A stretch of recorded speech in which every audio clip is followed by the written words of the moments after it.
Hi, and welcome to the Long Range Shooting and Custom Rifle Building podcast presented by Wolf Precision Incorporated, where we learn about and share long range shooting and custom rifle building. I am your host, Jamie Dotson, and welcome to the show.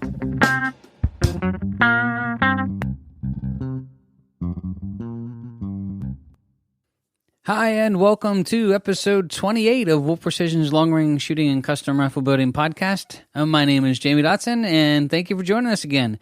In this episode, we are going to be talking about King of the Mountain. We just finished 2 weekends in the beautiful mountains of West Virginia, and we had a great time. We learned a lot. I want to pass along some of the most fascinating things that I've seen there, and the mutation of our sport and our rifles and the gaming aspect that's sort of following suit, and the places where it works and the places where it doesn't. I'm also going to spend some time to talk about a new caliber that just got on the line this week. I am stupid excited about the 22 Creedmoor. So without further ado, here we go.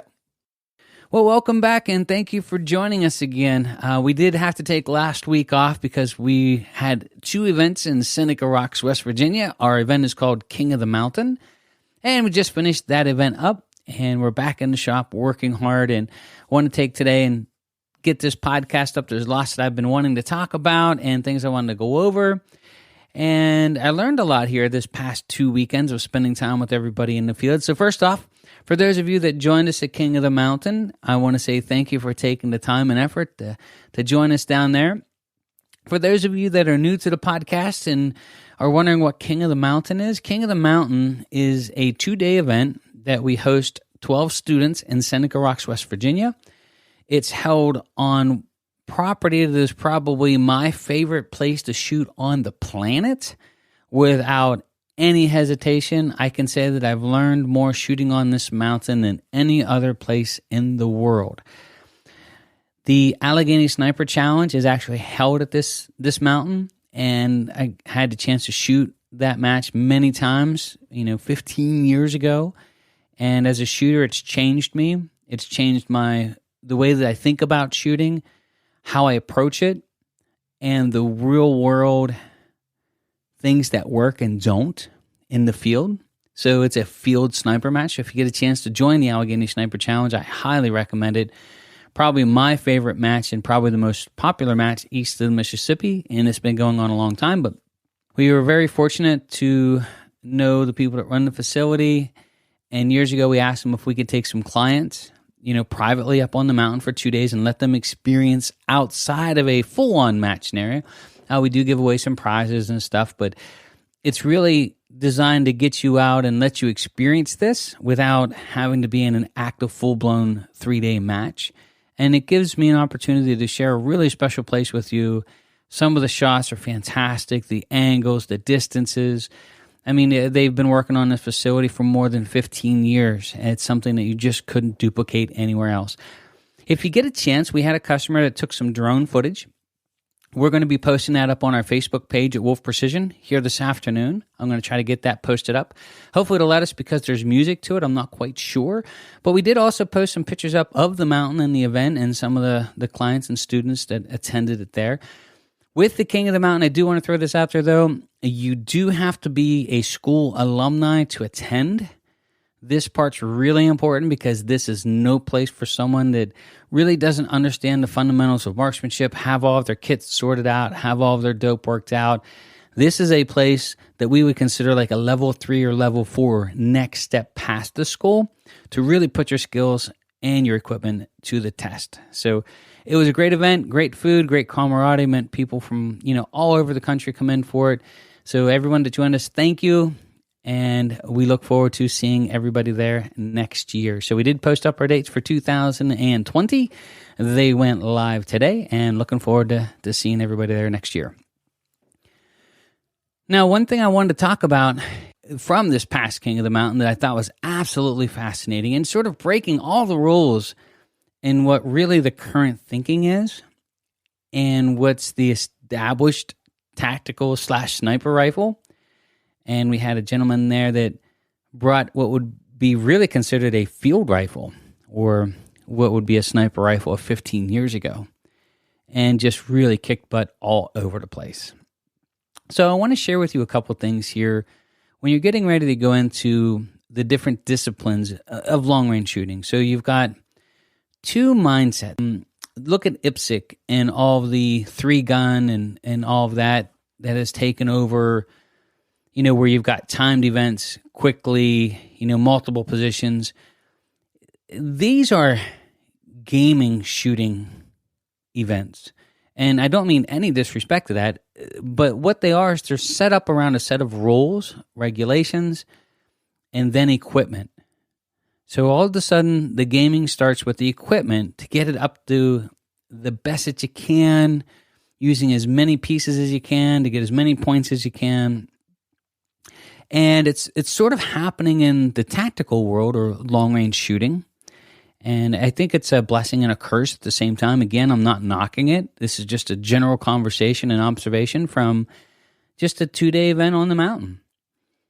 So you see PRS coming on strong and the National Rifle League, or NRL, I believe it's called, out west. And you're seeing a lot of rifles being built for gaming. So they weigh 22 pounds. They have Arca rails and this attachment and that attachment. I mean, just all over the place.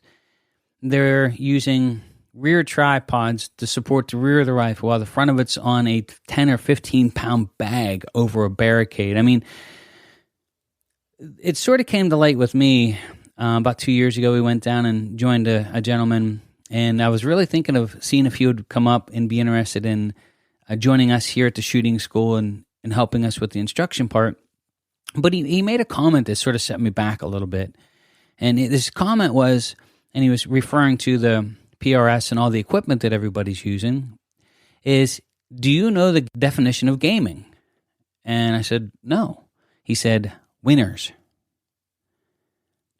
And I sort of took issue with it internally. I believe everybody has to write their opinion for sure, but you go back 15 years to the practical application of marksmanship. You didn't need all of this equipment to make these incredible shots. Were they hard? Yes. Did you have to train a lot? Yes. Did you have to know how to work your rifle? Yes. Was a bipod and rear bag nice to have? Yes. But was all of this other stuff, Arca rails and $1,800 tripods in the front and rear, and 15-pound game changer bags being thrown over barricades? And I look at this as, okay, I get it that this is going to be an up-and-coming sport, and I get it that it's, from everyone that I've talked to that's gone, and I haven't competed in any PRS-type matches yet, say it's such a great time and that the camaraderie is still there. So I am really appreciative that these sports are there, and I appreciate what they're doing to the sport. But at the same time, it's turning it into the gaming start, where it now becomes an equipment-based sport, where you have to have all of these things that, in my mind, I normally wouldn't carry in the field. So I picture like a sniper match from 15 years ago, or what we consider like a long-range competition. Yes, there's times you're going to have multiple targets in different directions, and yes, you had milling stages, and yes, you had to know how to work your rifle properly. But it was more about marksmanship.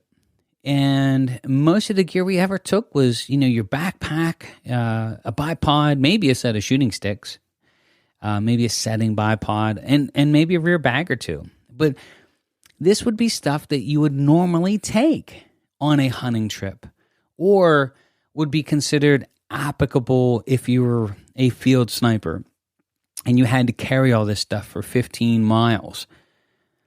So I'm looking at what's currently happening, and the reason I'm bringing all this up is I got a really cool observation over the past 2 weekends of the rifles that are being built, and sometimes they're just not really all they're cracked up to be. I mean, there's a price to pay for that.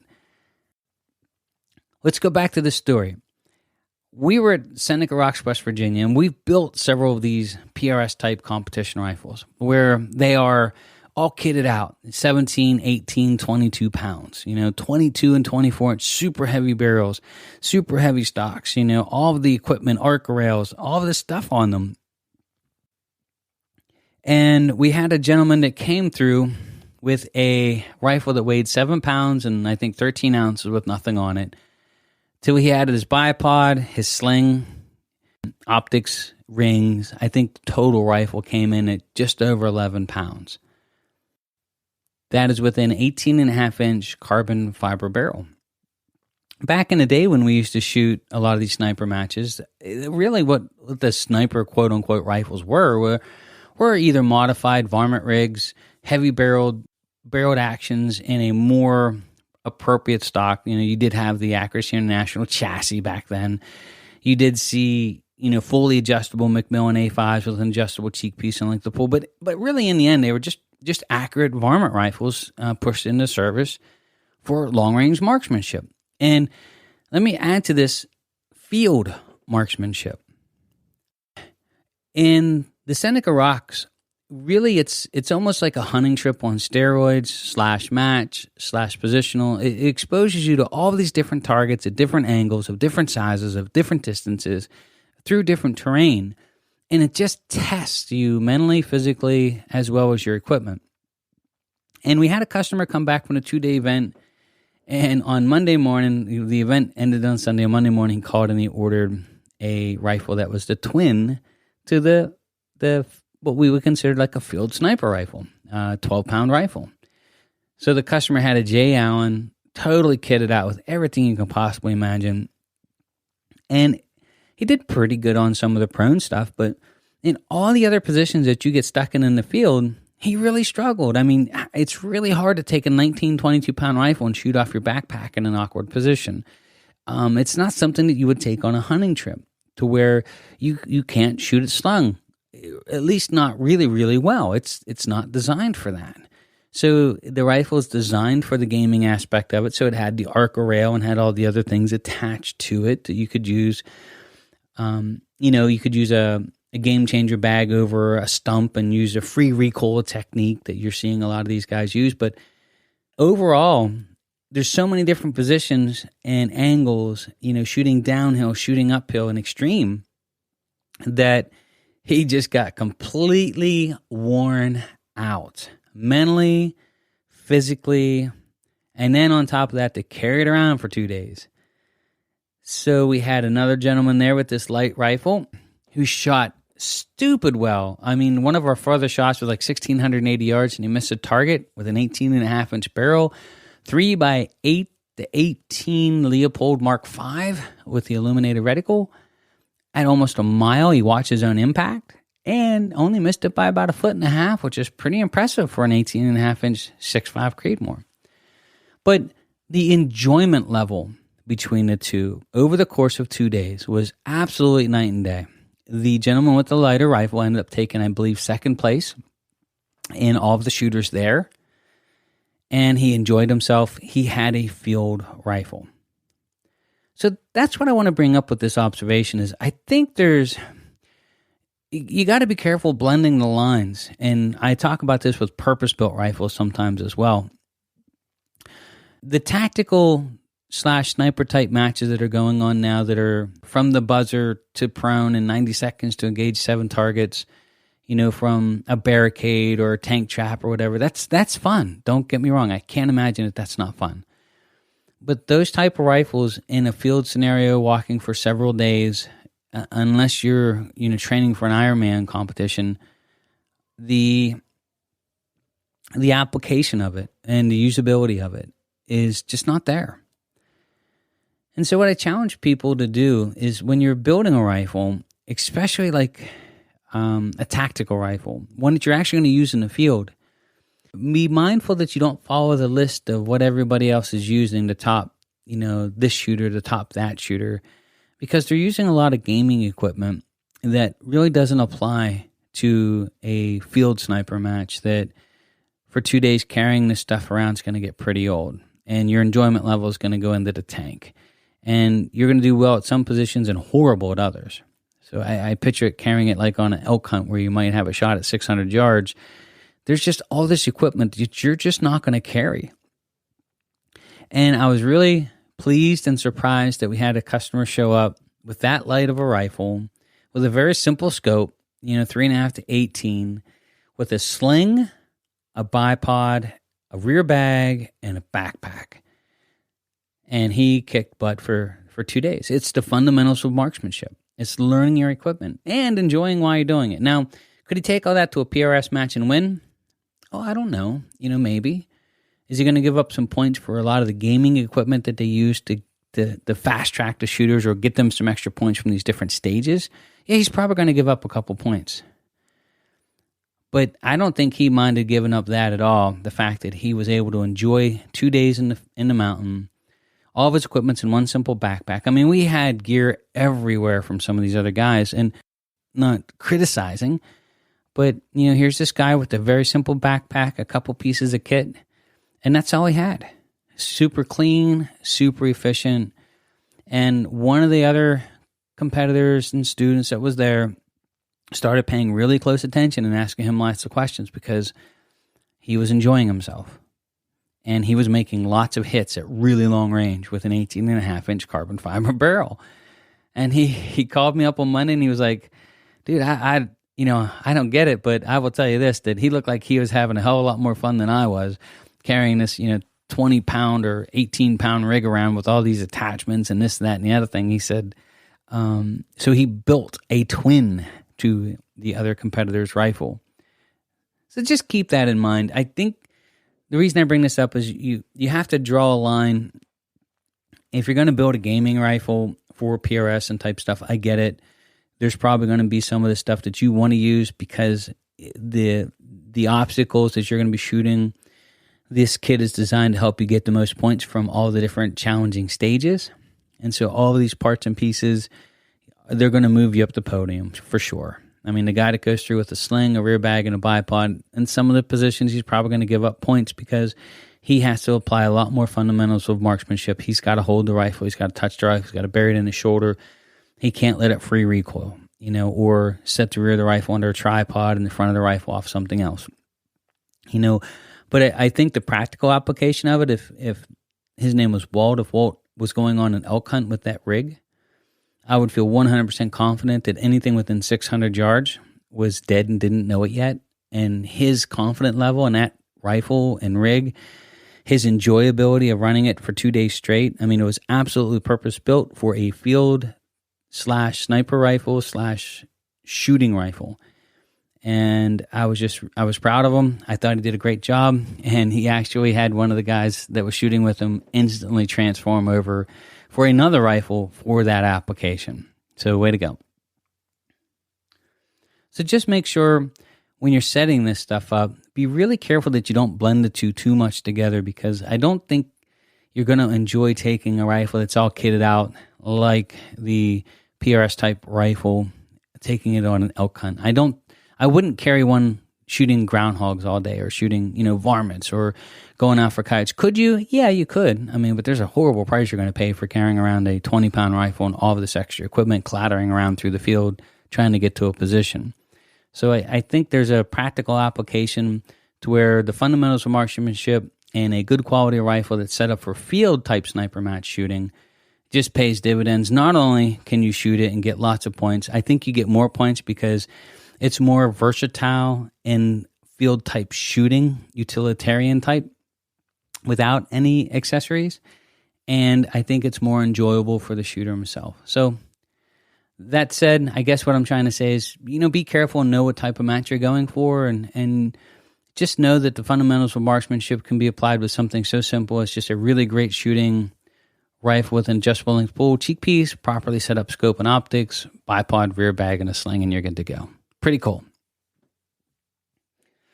All right. Now I want to talk about the 22 Creedmoor. I mean, I'm really excited about this caliber. I finally got it out to the range about 2 nights ago. We posted up some pictures on Facebook. This is a project that's been in the works since about last January, or this past January. We started really working and getting, even before that, we ordered our reamers and started getting everything set up with our program for the ACE system, or for our accurizing chamber extension that we use. And it took from then until now. We sent the barrels out for Cerakote, got everything all built up, and she went to the range for the first time this week. And I wanted to report back that I am going to use this in some PRS type matches. So my goal is to take this rifle and run it, as long as we don't run into any unforeseen things to pop up, which sometimes do with the new caliber that you're working with. But this rifle is awesome. So the caliber itself, I have to tell you right out of the gate, I just bought some new 22 Creedmoor brass. I have a ton of 6.5 Creedmoor brass I could neck down, and I'm going to do that, but I wanted to leave that out of the equation while I did some testing and evaluation of the caliber, the performance. My goal was, we're shooting the 88 grain ELDs. The speed limit for PRS in a lot of these matches is 3,200, so we want to stay under that. But the BC is higher than that of a 6mm Creedmoor. So a 6mm Creedmoor shoot 108 grain ELD match, I think the BC is like 5.25. And the 88 grain ELD match for the 22 Creedmoor is 5.45. And the starting load, I can't publicly say what we're shooting and worries that it might not work in all rifles, but we had this range of load data from low to high that we were going to start with. And the lowest load without the barrel even being broken in, so we usually pick up about 40 or 50 feet, sometimes more, per second once the barrel seasons a little bit. But the first 5-shot group out of the gun with the lowest charge shot a group in the 3s. The second group shot a group just over half an inch with one flyer, but if I took the flyer out and that was just me getting settled in with the rifle a little bit, I believe that one was in the 3s as well, was 31.23, which tells me that when this barrel breaks in, I'm going to be just under the 3,200 mark with a very low charge weight. So I'm not pushing it super hot or super high pressure.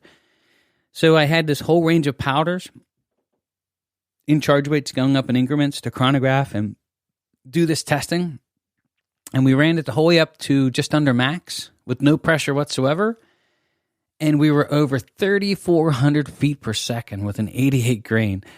Just at 3,200 feet per second, we only required 6.6 mils to 1,000 yards. Now, here's the cool part. The recoil, ever so slightly more than the 223. I mean, literally, the rifle didn't hop. It just pulsed like a 223, and you can watch the bullet rise, fall, and slam into the steel. And let me tell you about the slamming into the steel part, because this is the cool part. Those 88 grain bullets, when we were shooting steel, now we haven't shot anything extended distance. We're going to do that here in West Virginia in a couple weeks. We should be taking it out to 1,000 yards this weekend. So we were shooting some steel 500 and in just to goof around with it a little bit and see what kind of reaction we get. And oh my gosh, I mean, it was hammering and it was fast. And when it hit, there was no question about it. It was simply put the dot on there and pull the trigger. The dot doesn't even come off the target and the bullet slams into it. That is a top shelf shootable match gun. I can't wait. I always like to shoot the 223s in matches, but you gave up points at long range because it just didn't hit the steel hard enough for people to see it. And the poor little 223 just didn't have the case capacity to run the heavies, 80 and 90 grain bullets at any decent speed anyway. They made the 22-243 and the 22-250, but again, they had their own problems with cases stretching and growing because of the improper shoulder design. The 22 Creedmoor, I think, has got it. So I'm super excited. We're going to be doing some long-range stuff with it this weekend. We're going to be taking it out and shooting some stuff at distance and really testing it. But initial results tells me that we're going to be at a really modest powder charge, not even close to max. And that tells me we're going to have good barrel life. That also tells me that the rifle's not picky. I mean, it really didn't matter the loads that we were running through it. It seemed to like a lot of it. And I think this is going to be a quick button. And feed and function. I mean, it just ran like it was on ball bearings. No feeding, extracting issues. I mean, just out of the magazine. I think the cartridge case with the 88 grain bullet for you guys that are into reloading was like 2.63, something like that. It wasn't crazy long, so you got some momentum to the case closing the bolt forward, and right up in she went. No issues whatsoever. So really fantastic cartridge. So I'll keep you up to date on the 22 Creedmoor as we keep working with it and as we keep getting more results. Keep an eye out. I'll post up some places that we're going to go to, and you want to come over and shoot a little bit, or I'll make some announcements, some matches we're going to try to get to this fall. And of course, next year, probably going to turn this into my match caliber itself. So we'll try to keep it posted, but Super excited. This has been about 9 months in the works, and we finally got her out on Tuesday. And I just can't say that it met and exceeded every expectation that I thought it was going to be and more. So we'll keep you up to date on that. So on to the next subject I want to talk about here real quick is next year our shooting school. Of course, we've been around. We wrote our books in 2008. We opened our doors in 2009. So we are one of the oldest shooting schools in the country. We have a lot of really cool, exciting things that we've got in the works for next year. And I did want to give a quick shout out to Proof Research. Proof is the official barrel of our long-range shooting school. So all of our school rifles in 2020 will have carbon fiber proof barrels. So I did want to say thank you to Proof for that, and really looking forward to having them on the line. The 22 Creedmoor that we're working on now, we have some 20-inch proof barrels that we are going to do carbon fiber on for that. I think that's going to make one heck of a varmint / coyote / predator / deer rifle. I mean, anything inside of 500 yards on deer, I think is just going to be incredible. I think even beyond that on some of the thinner skin game, depending on the bullet. So we're building several of these in hunting rifles, but my personal match gun right now is sitting at 25 inches suppressed. We are also working really close with Thunder Beast Arms, and we're really excited to bring them on. They are going to be the suppressor company for our shooting school, so we wanted to thank them for all their help and getting us suppressors. They're not here yet. They've been on order for a while, and we should have them here shortly. But Thunder Beast Arms, they were gracious enough to give us a pretty good discount to bring them in for the school to suppress all of the school rifles. And the school rifles are still going to be the 6.5 Creedmoor just because the factory ammunition is just absolutely awesome. So we want to give a shout out and say, hey, thank you guys for all the help. And next year we're trying to make the line, all inclusive. The shooting school itself has been, 11 years in the making, and I've enjoyed every minute of it. But there's starting to be some issues come up with, inappropriate hand loads, with, people showing up with inappropriate equipment for the school itself, even though I work really hard to try to make sure that I catch these things before they get here. And then we have the whole liability issue of customer brought rifles. Years ago, we had a 300 Win Mag that was a custom-built rifle, not by us, but all of a sudden the accuracy just went away. And one of the instructors reached down and, was talking to him and grabbed his barrel, and the barrel spun in his hand. So the gunsmith had headspaced the barrel wrong, and rather than, redoing it, he loosened the barrel off the action and just sort of snugged it a little bit to give him a little more breathing room on the go and no-go gauge. Had that barrel unspun, anymore, that could have been a problem. We also had a customer years ago that a lot of them chase speed. So when I talked about the 22 Creedmoor, I'm super excited that our starting load was already close to the speed that we were looking for. I try not to chase velocity. I try to work with skill set and accuracy. I never go after the high node. So you hear people talk about the high node and the low node for accuracy. So as you're working up your charges, you'll find like this really great accurate load, and you're not at the pressure yet. And then you keep going up the scale, it'll open up a little bit, then sometimes come back into a really nice second load that shoots really great. A lot of times it's right at the edge of that max load, and sometimes over. And so I always stay at the lower node. I don't think there's anything to gain by only gaining, an extra 30 or 50 or 80 feet per second, but the problems that it causes can be catastrophic. You get the rounds wet and you take up all the room in the chamber and you throw it in the gun, and now you got a huge pressure spike, or you get back pressure from suppressors. That's a really common issue when they get hot. We had a customer with a rifle that was splitting cases. This year we had a rifle with a squid load that a customer had purchased ammo from a custom ammo manufacturer, not one of our rifles, not one of the people that we work with. And I know this is pretty common knowledge, but I'll throw it out there. I don't know how many people know this or not, but a small powder charge can be as catastrophic, if not more catastrophic, than an overcharge, because it can stick the bullet, spike pressure, and blow the gun apart. That's a bad deal. Now, this particular squid load that he had in his rifle was enough to get the bullet out of the barrel. and nothing bad happened.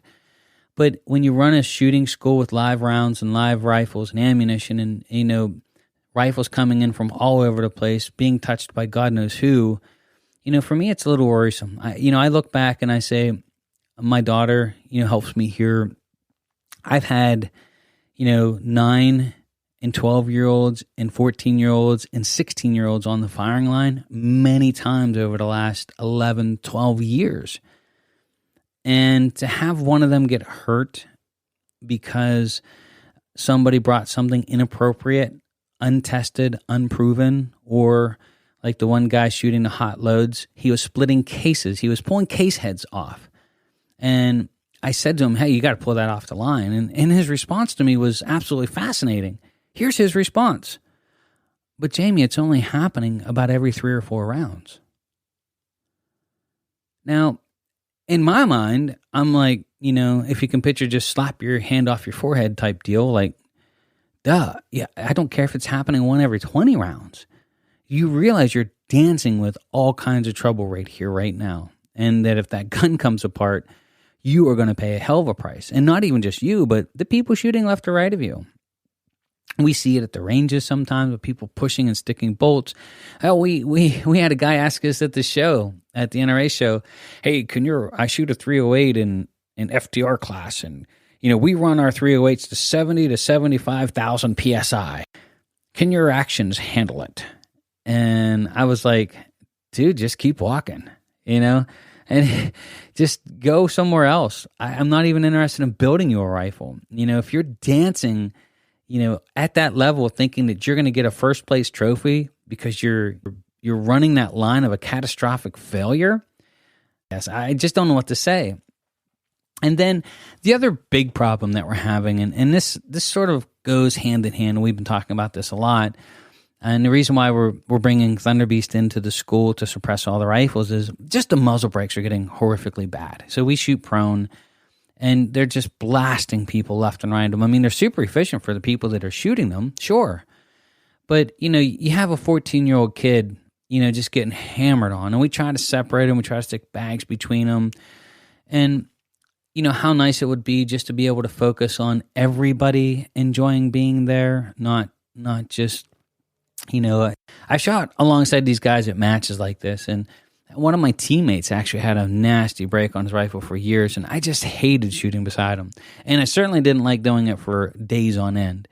And so we're trying to make it so that the class is set up for teaching and to come through and learn as much about the fundamentals of marksmanship and how to set a rifle up and how to learn to get dope for a gun and just enjoy learning the art of what we do and leave the equipment out of the equation until you're ready to set your own up. Once you leave, you can set your own rifle up. I have no worries about that whatsoever. But coming through the course, probably the biggest thing that people suffer with is bringing the wrong equipment and not knowing it, or having equipment trouble at the school, and then just mentally checking out, and leaving frustrated because, the rifles just didn't hold up their expectations. So the only thing they learned was the limit of their equipment, and that's a tough one to see too. So right now we're working with some optics on what we're going to put on the line. We're working with what stock design. So I think for the stocks, we're going to try to bring in the Macmillan A10s and A3-5s, which is both be considered fieldable. One more of a tactical type rifle, and the other one more of a long-range hunting rifle / PRS / tactical rifle. So if you have any comments on that or some stocks that you would like to see here at the school, if you plan on attending, shoot us a line, give us an email, send us to contact@wolfprecision.net. I'd like to hear what you have to say, but I think we're going to try to keep them in the Macmillan line, and I think we're going to try to stay with 2 versions, probably 4 rifles of each. And then caliber, of course, is going to be the 6.5 Creedmoor. We've had such good luck with it. I'm almost settled into where the 22 Creedmoor is probably going to be my match gun, varmint gun, coyote. And then the 6.5 Creedmoor is probably going to step in there for the bigger game animals, as well as, something that might be a little bit tougher, so I can shoot a 143 grain EODX or something along that lines. But really looking forward to both of them. And I did want to reach out and say thanks to Proof for stepping up. We got that email today, and the barrels are in the works for next year. So we're really excited to have them on board and to make them the official barrel of our long-range shooting school. So I want to thank everybody for joining us. If you get a chance to check us out on Facebook, you can also log on to our website there. Our website's wolfprecision.net. And if you go to the far right-hand corner and click on info, you'll see where you can sign up for our newsletter where we have new and exciting stuff coming out.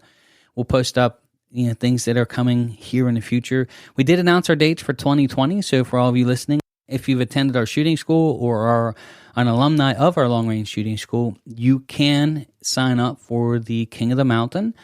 And also wanted to say that we have our March dates for our moving target school. That is starting to take some reservations now. So if you'd like to join us in Swainsboro, Georgia to shoot some movers, that's actually one of my favorite places to go and one of my favorite things to shoot as well. Next week's podcast is going to be on group therapy. This one's an important one. We have this subject that we talk about in our long-range shooting school. It's called group therapy and the importance of shooting and training in single-shot bullseyes. It's been in our book for more than probably 9 years. I actually wrote this curriculum and how we train it. I do want to talk about this. We covered the fundamentals of marksmanship, but the group therapy that we're going to talk about next week is how to train and apply it to get the most out of efficiently training and not working on volume but quality. So if you stick around for next week's podcast, we are going to be covering the subject of group therapy, and we're also going to work on some Q&A. So if you have any questions that you would like us to answer or talk about on the air, you can shoot over your questions to contact@wolfprecision.net, and we will read them on the air next week and try to go over them with you there. And if we read your question on the air, we will send you out your choice of a t-shirt or hat. That is our way of saying thank you. So guys, my name is Jamie Dotson of Wolf Precision Incorporated. I want to thank you for taking the time to join us. And you are listening to the Long Range Shooting and Custom Rifle Building Podcast.